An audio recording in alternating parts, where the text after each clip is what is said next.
नमस्कार। संतोष की रिपोर्ट में आप सबों का स्वागत है। और आज हम संतोष की रिपोर्ट में बात बिहार की उस पुलिसिंग की करने जा रहे हैं जो पुलिसिंग किसी जमाने में मतलब लालू के राज में इस तरीके की पुलिसिंग देखने को मिलता था।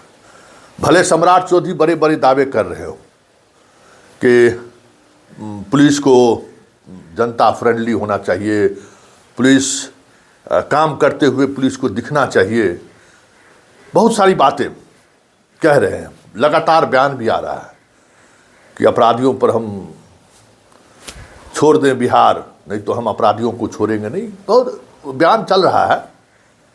कल से 2 दिनों का एक कॉन्फ्रेंस भी हुआ है। हमको लगता है कि नीतीश कुमार के शासनकाल में इस तरीके के कॉन्फ्रेंस शायद यदा कदा हुआ हो तो हो, मुझे याद नहीं है। हाँ, कभी कभी हर वर्ष बैठक बुलाते थे लॉ एंड ऑर्डर पर, उस दौर में 5 से 10 या 10 से 15 के बीच में भी।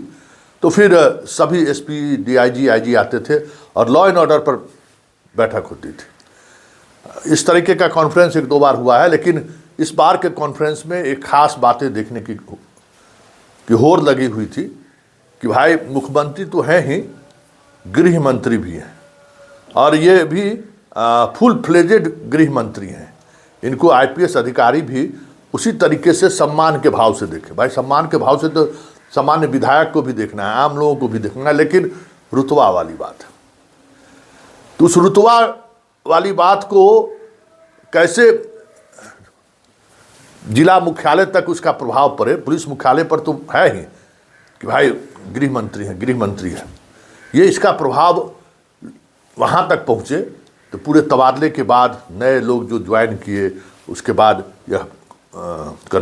ये सेमिनार बुलाया गया, पुलिस डे मनाया गया, चल रहा है। लेकिन हम कुछ बात अपनी कहना चाहते हैं जो चीज़ें दिख रही हैं। अभी जो 81 पुलिस पदाधिकारियों का तबादला हुआ है, आईपीएस स्तर का तबादला हुआ है, तो इस तबादले के मतलब प्रक्रिया 1 सप्ताह से चल ही रहा था कि अब तबादला होगा, अब तबादला होगा। जिस दिन तबादला हुआ है उस दिन बिहार के 4 जिले के एसपी ने बड़े स्तर पर थानेदार का ट्रांसफर किया है। यह सब कुछ लालू के शासनकाल में होता था कि एसपी साहब बदले तो जितना नजराना बचा हुआ है चलो हम तबादला करके भी निकाल लें।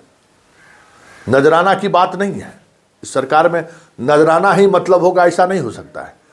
लेकिन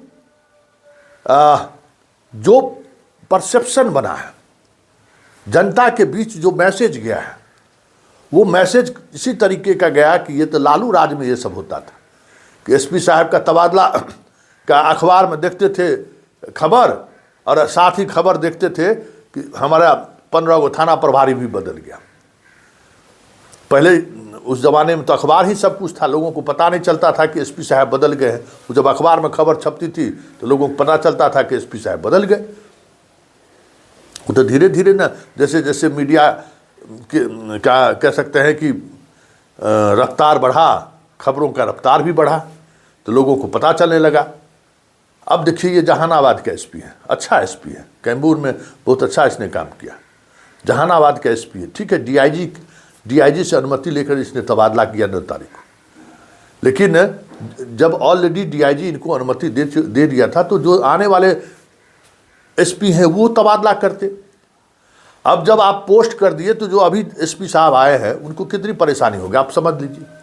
मनसा जो भी हो, लेकिन आपने ट्रांसफ़र किया। और इतने बड़े जहानाबाद जिले कितना बड़ा है, आप पूरे तौर पर जहानाबाद जिले में 12 से अधिकारी को ट्रांसफ़र कर दिए। संदेह पैदा करता है। जवाब तो आपको देना होगा। डीआईजी की अनुमति आपने या आईजी की अनुमति लेकर आपने ये ट्रांसफ़र किया, ठीक है, ट्रांसफ़र आपने किया, लेकिन जाने के दिन आने वाले लोग करते। जब हो गया था ऐसी स्थिति में सवाल उठना लाजमी है। इसी तरीके से रेल एसपी पटना, जब आपको पता है कि तबादला हो रहा है, आपने पूरा रेल थाना को बदल दिया। क्या मैसेज जाएगा? आपकी मंशा जो भी हो, लॉ एंड ऑर्डर तो व्यवस्थित करना मंशा नहीं ही होगा। लॉ एंड ऑर्डर का तो सवाल ही नहीं। आप जाने वाले हैं, जा रहे हैं, तो आप लॉ एंड ऑर्डर क्या बदल दिए। वैशाली एसपी, ठीक है, वहाँ एफआईआर दर्ज हो गया था तबादले की प्रक्रिया जिस दिन ऑलरेडी 9 तारीख को तबादले की बात आ गई थी कि तबादला हो रहा है, सब लोग हटे रहे, तो फिर पोस्टिंग करने की जरूरत क्या था? बड़ा सवाल है। सिवान में भी इसी तरीके से तबादला हुआ, जबकि मनोज तिवारी जी एक्सपीरियंस वाले हैं, वो डीआईजी बन चुके थे और उन्होंने लालू के राज को भी देखा था और नीतीश कुमार के राज को भी देखा है। उन्हें ऐसी परिस्थिति में तबादले से बचना चाहिए था कि हम जा रहे हैं तो जो आएगा सो तबादला करेगा, लेकिन उन्होंने भी तबादला किया। तो जो अनुभव वाले पदाधिकारी थे उन्होंने भी उस परसेप्शन पर का ख्याल नहीं रखा, और जो नए पदाधिकारी थे उसने भी परसेप्शन का ख्याल नहीं रखा, वजह जो भी हो। लेकिन ये जितने तरीके का ट्रांसफ़र हुआ है, ये ट्रांसफ़र संकेत देता है कि लालू राज में चीज़ें ऐसी चल रही थी। जनता के बीच यही परसेप्शन है। आपके पास सरप्लस डीआईजी है, आप डीआईजी को जो है सो एसपी के पद पर उसको आप प्रमोट कर दे रहे हैं डीआईजी के रूप में, और स्पेशल विजिलेंस यूनिट सहित कई जगहों पर ऐसे डीआईजी विनीत कुमार सहित कई ऐसे विधायक डीआईजी हैं जिसको आप एक्सटेंशन पर एक्सटेंशन दे रहे हैं। क्या मतलब है?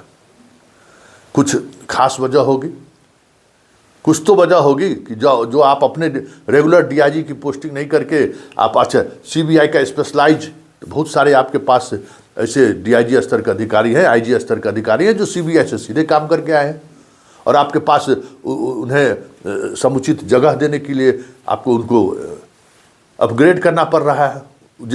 जहां वो पोस्टेड है वहां आप उनकी पोस्टिंग कर सकते हैं। तो कई ऐसे सवाल हैं जो सवाल सम्राट चौधरी जी लालू राज को याद दिला रहा है, और मैसेज वही जा रहा है। और पुलिसिंग जो है परसेप्शन का चीज़ है, सो समझ लीजिए कि जो जनता के बीच जैसा परसेप्शन जाएगा ना, वैसी ही चीज़ें चलेंगी। खगड़िया एसपी को लेकर जो चर्चा है आप समझ सकते हैं, जो चीज़ें सामने आई हैं, पहले वाली बात हम कर रहे हैं। अभी जहाँ वहाँ जो घटनाएं घटी देख लीजिए, जिस तरीके से, ठीक, कानून हाथ में नहीं लेना चाहिए, हो सकता है कि उसके पीछे कोई सियासत भी हो, एसपी को बदनाम करने की कोशिश भी हो, लेकिन अधिकारियों पर आपने किस तरीके की कार्रवाई की, और संवेदनशील मामलों में पुलिस कितनी जल्दी कार्रवाई करती है, ये रिस्पांस टाइम भी देखना होगा। 112 बहुत बढ़िया काम कर रहा है, लेकिन उसका रिस्पांस टाइम देखिए। तो बहुत सारी चीज़ें ऐसी है जिन पर काम करने की जरूरत है। लेकिन हाल के दिनों में जबकि थाना प्रभारी स्तर के अधिकारी जेल जा रहे हैं, कार्रवाई हो रही है, फिर भी इम्पैक्ट जो पड़ना चाहिए फील्ड में वो इम्पैक्ट नहीं दिख रहा है, खास करके आईपीएस स्तर के अधिकारियों के ऊपर। और ये साधारण बात नहीं है कि हमारा तबादला हो गया और हम ट्रांसफ़र कर रहे हैं, ये बहुत ही गंभीर बात है। और गंभीर बात इसलिए है कि इससे एक अलग तरीके का परसेप्शन बना है समाज में कि लालू जी के राज में इसी अखबार में देखते थे एसपी का तबादला भी और थानेदार का तबादला भी साथ साथ। एसपी साहब के तबादला जिला जा रहे हैं, पता चला जिला के 14 गो थानेदार बदल गए। तो इस परसेप्शन से पुलिसिंग का एक इमेज पब्लिक में जाता है, उससे हमें लगता है कि पुलिस मुख्यालय को बचना चाहिए, एसपी को भी बचना चाहिए। और इस तरीके के ट्रांसफ़र पोस्टिंग पर खास, हालांकि पहले से रहा है कि भाई हम 2005 से लेके 2025 तक में कभी हमने ऐसा नहीं देखा है, और हम उम्मीद करते हैं कि इस तरीके की चीज़ें आगे ना हो। और ये बातें, मैसेज जाना चाहिए कि नहीं, ये जो परसेप्शन बन रहा है, ये परसेप्शन अपने आप में विभाग के लिए सही नहीं है।